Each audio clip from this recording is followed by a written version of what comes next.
Welcome to రాజనీతి. Parliament శీతాకాల సమావేశాల సందర్భంగా ప్రధానమంత్రి నరేంద్ర మోడీ గారు ఎంపీలందరితోనూ సమావేశం ఇష్టాగోష్ఠిగా మాట్లాడారు. దాదాపు అన్ని పార్టీల ఎంపీలతో ఆయన ఒక చిన్న మీటింగ్ ఏర్పాటు చేసుకొని అందరితో మాట్లాడారు. అందరితో కలుపుగోలుగా మాట్లాడారు. కానీ తెలంగాణ బీజేపీ ఎంపీలతో మాత్రం ఆయన ఆగ్రహంగా మాట్లాడారు. పత్రికల్లో వార్తలు కూడా వచ్చినాయి, మనం చూసాం. తెలంగాణలో భారతీయ జనతా పార్టీని ఏం చేద్దాం అనుకుంటున్నారని ఆయన వీళ్ళని ప్రశ్నించారు. పార్టీ ఇంకా పుంజుకోకపోవటం మీద అసంతృప్తి వ్యక్తం చేశారు. పార్టీకి ప్రజల్లో సానుకూలం ఉన్నప్పటికీ నేతల వైఖరి కారణంగానే పార్టీ డెవలప్ కావట్లేదు, పార్టీ పటిష్టం అవట్లేదని ఆయన అసంతృప్తి వ్యక్తం చేశారు వీళ్ళ మీద. 2019లో పార్లమెంట్ ఎన్నికల్లో చెప్పుకోదగ్గ ఫలితాలు వచ్చినా అసెంబ్లీ ఎన్నికల్లో చతికిల పడ్డారు. 23 అసెంబ్లీ ఎన్నికల్లో పెద్దగా సానుకూల ఫలితాలు రాలేదు. 24 లోక్సభ ఎన్నికల్లో దాదాపు సగం సీట్లు గెలుచుకుంది బీజేపీ. మొత్తం 17 స్థానాలుంటే 8 స్థానాలు బీజేపీ గెలుచుకుంది. బీఆర్ఎస్ 0 చుట్టింది.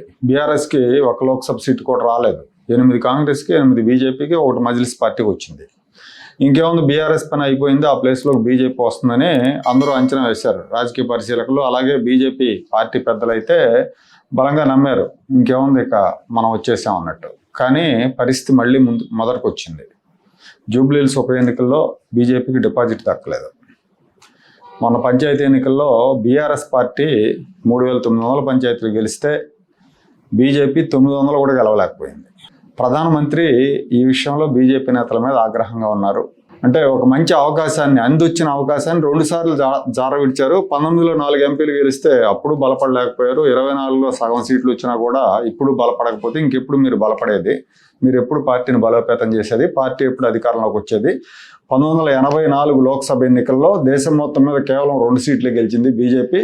ఆ 2 సీట్లలో ఒకటి గుజరాత్ అయితే, గుజరాత్లో గెలిస్తే రెండోది తెలంగాణలో హనుమకొండలో గెలిచారు. అప్పుడు జంగారెడ్డి గెలిచారు ఎంపీగా.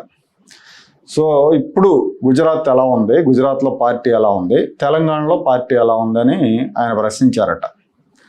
ఆయన ప్రశ్నలకు వీళ్ళ దగ్గర సమాధానం లేదు. చివరకు మీ అందరికంటే మజ్లిస్ అధినేత అసదుద్దీన్ ఓవైసీ బెటర్ అని అసహనంతో వెళ్ళిపోయారంట. ప్రధానమంత్రి ఆగ్రహ ఫలితమో ఏమో కానీ మొత్తానికి నిన్న మొన్న బీజేపీ నేతలు ఒకసారిగా కేసీఆర్ మీద విమర్శలకు దిగారు. కేసీఆర్ మీద విమర్శలకు ఎందుకు దిగారంటే, 2 రోజుల క్రితం కేసీఆర్ మీడియా ముందుకు వచ్చారు. మీడియా ముందుకు వచ్చి ముఖ్యమంత్రి రేవంత్ రెడ్డిని, అధికార కాంగ్రెస్ పార్టీని, ఆంధ్ర ముఖ్యమంత్రి చంద్రబాబు నాయుడిని, కేంద్రంలో ఉన్న బీజేపీని అందరి మీద విమర్శలు గుప్పించారు. ఆ విమర్శల తర్వాత ఒకసారిగా బీజేపీ నేతలు కేసీఆర్ మీద ప్రతి విమర్శలు చేశారు. తెలంగాణ విభజన తర్వాత కృష్ణా జలాల్లో 299 టీఎంసీల వాటాకి కేసీఆర్ ఒప్పుకుని సంతకం చేశాడు. ఆ రకంగా తెలంగాణ ప్రజలకు అన్యాయం చేశారని బీజేపీ తెలంగాణ శాఖ అధ్యక్షుడు ఎన్ రామచంద్రరావు విమర్శించాడు. తెలంగాణ ప్రజల ఆగ్రహానికి గురై ఓడిపోయిన కేసీఆర్ మళ్ళీ సెంటిమెంట్ రగిల్చే కుట్రలు చేస్తున్నారు. సెంటిమెంట్ రగిల్చి అలా బలపడాలనే ప్రయత్నాలు చేస్తున్నారు. ఇవన్నీ ఇప్పుడు నడవని రామచంద్రరావు మాట్లాడారు. కేంద్రం తెలంగాణకి ఎప్పుడు అన్యాయం చేయలేదని చెప్పారు ఆయన. ఇక 10 ఏళ్ళు ముఖ్యమంత్రిగా ఉన్న కేసీఆర్ మహబూబ్ నగర్ జిల్లాని అప్పుడు మర్చిపోయాడా అని ఎంపీ రఘునందన్ రావు విమర్శించారు. కేసీఆర్ మహబూబ్ నగర్ వెనకబాటు గురించి మాట్లాడారు కదా, దానికి ఈయన ప్రతి విమర్శ చేశారు. 10 ఏళ్ళు ముఖ్యమంత్రిగా ఉన్న కాలంలో కేసీఆర్ గజ్వేల్ నియోజకవర్గానికి ఇచ్చిన నిధులెన్ని, పాలమూరు జిల్లా మొత్తానికి ఇచ్చిన నిధులెన్నో లెక్క తెద్దామని ఆయన సవాల్ చేశారు. ఇక వెదిరే శ్రీరామ్ అయితే, కేంద్ర జలవనరుల మంత్రిత్వ శాఖ మాజీ సలహాదారు వెదిరే శ్రీరామ్ అయితే, కృష్ణా జలాల మీద కేసీఆర్ చేసిన సంతకం విభజన తర్వాత అది తెలంగాణకు మరణ శాసనం అయిందని మాట్లాడారు ఆయన. సో ఇంతమంది బీజేపీ నాయకులు ఒకసారిగా మూకుమ్మడిగా కేసీఆర్ మీద విమర్శలు గుప్పించారు. కానీ కేంద్ర మంత్రి కిషన్ రెడ్డి మాత్రం నోరు మెదపలేదు. మొదటి నుంచి కిషన్ రెడ్డి బీఆర్ఎస్కి అనుకూలంగా వ్యవహరిస్తున్నారన్న ఆరోపణలు ఆయన మీద ఉన్నాయి. దానికి తగ్గట్టే ఆయన వ్యవహార శైలి కూడా ఉంది. బండి సంజయ్ అధ్యక్షుడిగా ఉన్నప్పుడు బీజేపీ బాగా యాక్టివేట్ అయింది. బలంగా కార్యకర్తలు ఎక్కడికక్కడ బలంగా రాష్ట్ర వ్యాప్తంగా ఆయన పర్యటనలు చేయటం, ఇదంతా కూడా ఒక ఉత్సాహకరమైన వాతావరణం తీసుకొచ్చారు ఆయన.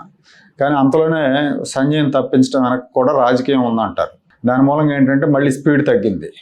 పార్టీ కాస్త బలపడుతుందని నమ్మకం వచ్చిన వెంటనే ఆ తర్వాత జరిగే ఎన్నికల్లో బోర్లా పడతా ఉంది. లోక్సభ ఎన్నికల్లో ప్రధానమంత్రి నరేంద్ర మోడీ హవాతో సీట్లు గెలుచుకుంటుందని చెప్పాలి. మరి లోక్సభ ఎన్నికల్లో అన్ని సీట్లు ఎందుకు వస్తున్నాయి అంటే మోడీ హవా అనుకోవాలి. మరి నిజంగా పార్టీ బలంతో వచ్చుంటే ఆ తర్వాత జరిగే అసెంబ్లీ ఎన్నికలు, పంచాయతీ ఎన్నికల్లో కూడా రావాలి కదా సీట్లు. ఆ ఎన్నికల్లో ఎందుకు విఫలం అవుతుందనేది ఇక్కడ ప్రశ్న.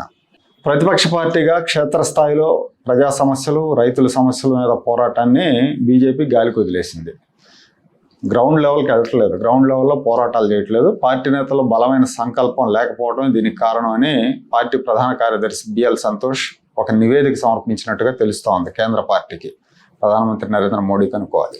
బహుశా ఆ నివేదికను బేస్ చేసుకునే ప్రధానమంత్రి నరేంద్ర మోడీ వీళ్ళ మీద ఒక అభిప్రాయానికి వచ్చి ఉంటారు. 2023 ఎన్నికల్లో బీఆర్ఎస్ పార్టీ ఓడిపోయిన తర్వాత, అలాగే 24 లోక్సభ ఎన్నికల్లో ఘోరంగా అంటే ఒక సీటు కూడా రాకుండా ఓడిపోయిన తర్వాత కేసీఆర్ బీజేపీతో జట్టు కట్టేందుకు ప్రయత్నించినప్పుడు బీజేపీ నుంచి గ్రీన్ సిగ్నల్ రాలేదు.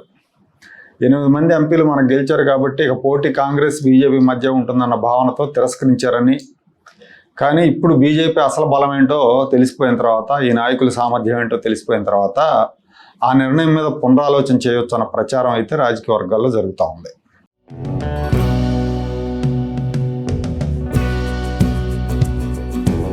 Like, share and subscribe to Rajaniti channel.